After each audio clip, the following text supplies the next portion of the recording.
Good afternoon. We are the researchers conducting a study on student satisfaction in online classes for Mapua University. I am Abigail V. Malang. And I am Krisha Rancel Bilbao. So, first of all, let us give a brief introduction to what is the purpose of our study. So, before COVID 19, online learning has already been in the system of education in the form of massive open online courses or MOOC, which we are familiar with, like Coursera and Udemy. Next is universities are offering online college degrees, especially for masterals, as students who wish to take up their masters cannot really be dedicated the whole time. And lastly is blended learning, wherein traditional learning is mixed with online learning as activities are given through platforms like Blackboard Learn.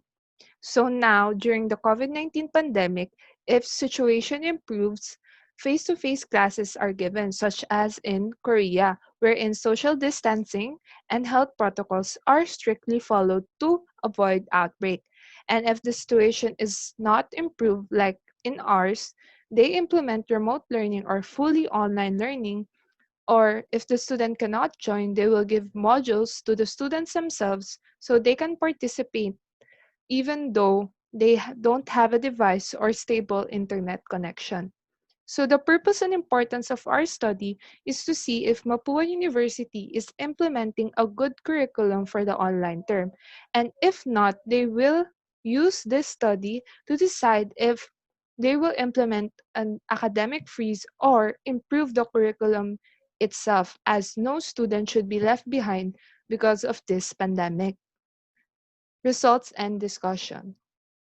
To give a proper conclusion to the purpose of this study, let me discuss about the discussion about the results and their which is visualized through the graph so that the researchers can better understand the data. This two table shows how the preferred learning style of students affected their choice of what kind of course to take this digital term. As the data shows that students only take in one or two classes which are math related because it could be difficult to absorb the lesson in this type of learning environment. That is why they focus on non-math because it focuses more on vocabulary and speaking skills, which has a different focus on how could you understand it. Next, this can be clearly seen in these two paragraphs on how relative frequency of 26.5% for visual learning style and the 80.85% for non-math courses really dominate the other factors, which shows how students are leaning on their choices. Next, the highest relative frequency of internet provider is PLDT with a value of 33.50% for 200 students. This is justifiable as the PLDT has a larger network due to them offering landlines since the beginning before Globe and Smart dominated the business. Half the users come from the National Capital Region, which indicates that PLDT and Globe has a difference of 3 further frequency in the primary provider of internet, as most of the students have a much stable connection using these two networks in their corresponding location.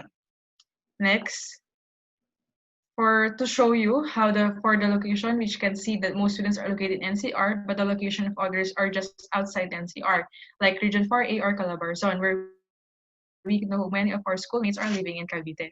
Next. Next, this table shows that when traditional learning is implemented, students can perform their best in class, but as the pandemic happens, we all have to settle in an fully online class delivery.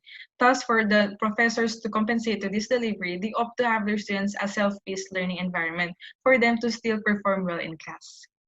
Next, this table shows how much students prefer to have a traditional way of learning than blended and fully online delivery, as to where most of the professors implement self-paced learning environment for the students to still perform well. Next, summary of findings. Table 3.2 shows the average and its corresponding verbal interpretation for mean of each factor. 1 to 1.45, we have very low satisfaction. 1.5 to 2.49, low satisfaction. 2.53 to 3.49, moderate. 3.5 to 4.49 is high satisfaction. And 4.5 to 5 is very high satisfaction. Next.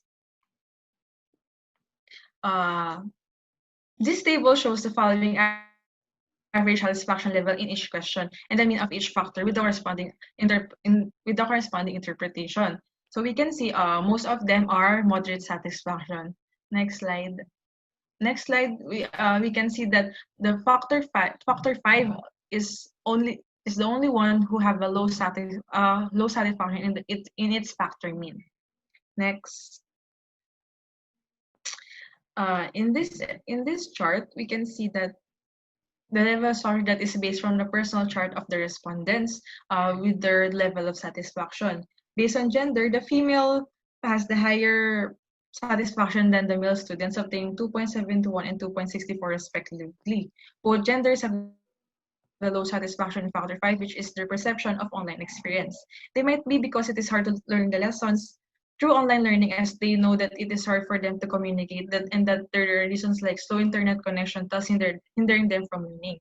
Based on location, the students that reside in Region 4 have the lowest average satisfaction level, while those that reside in Region 3 have the highest satisfaction level. But as Region 2 has only one respondent, the research decided to disregard the mean and proceed to the second highest, which are the NCR and Region 3, as it is more reliant based on the data. In the both NCR and Region 3, the highest factor is factor 3 as well. And in Region 6, the lowest satisfying factor is factor 2, which is the timeliness of the feedback. They might be satisfied as they might not be more focused on learning and might be able to complete their respective assignment efficiently. Next. So, for the conclusion, we can say that the administration can use this to listen to their students, innovate when possible, and be prepared for any circumstances. This cannot be repeated by any other people because we use data science in analyzing our data, which encompasses different fields of sciences such as statistics and probability, which can tell us what would happen if we didn't consider the factors concluded today.